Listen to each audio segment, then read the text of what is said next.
The Shirtmaker Strike. Nellie Newman sat down at the kitchen table with her father. The 15-year-old had some important news on this November night in 1909. "I just took a pledge to go on strike," she told him. "Tomorrow morning I plan to walk off the job and join the picket line." Nellie had been working for 2 years.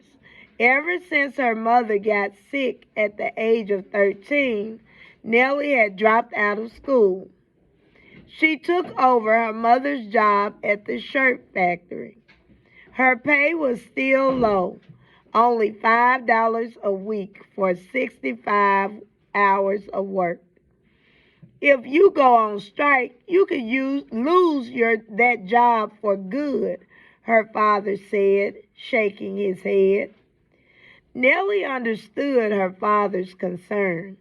She realized that her income helped to feed her family and kept her younger brother and sister in school.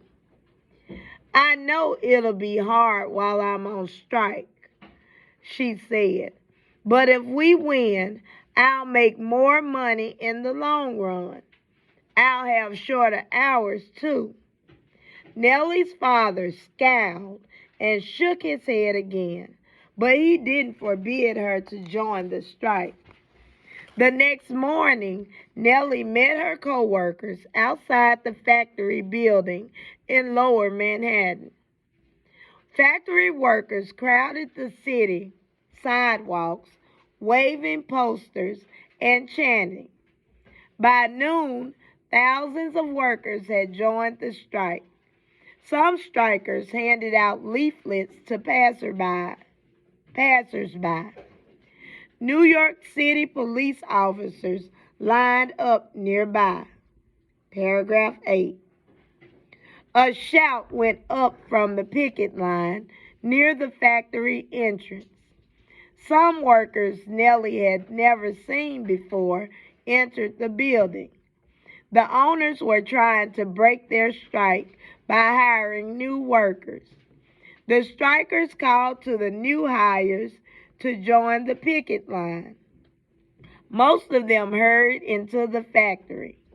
A few turned away and joined the picketers. Suddenly, Nellie heard yelling up the line. Police officers had just arrested some picketers. She recognized Clara Limlick, the hero of last night's rally. Clara had spoken in favor of a strike. Her bold words had ignited the crowd to take action. Now police officers were dragging Clara and other strikers into a police van. A few officers hit workers with clubs. Nellie saw a 10-year-old girl thrown into the van with Clara. "What will I do if the officers come my way?" "You won't stop us," Nellie started shouting. Soon other workers picked up her call and chanted, "You won't stop us." Number 13. How does Nellie's father feel about her going on strike? A. Proud and determined. B. Upset and worried. C. Angry and demanding. D. Pleased and understanding. This question has two parts. Answer part A first, then answer part B. Part A. Why do Nellie and the other workers go on strike? A. They want better pay and shorter work days. B. They want more schooling and better training. C. They hope for safer factories and better lighting. D. They hope for paid sick days and longer weekends. Number 15, Part B. Which sentence from the passage supports the answer to Part A? A. Nellie had been working for 2 years, ever since her mother got sick. B.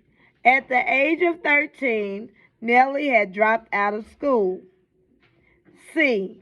I know it'll be hard while I'm on strike, she said. D. But if we win, I'll make more money in the long run. I'll have shorter hours too. Number 16. Which sentence from the passage supports the inference that Nellie's family depends on her? A. At the age of 13, Nellie had dropped out of school. B. If you go on strike, you could lose that job for good, her father said, shaking his head. C. Her income helped to feed her family and keep her younger brother and sister in school. D. Nellie's father scowled and shook his head again, but he didn't forbid her to join the strike. Number 17. Which sentence from the passage supports the inference that Nellie could be in danger during the strike? A. A shout went up from the picket line near the factory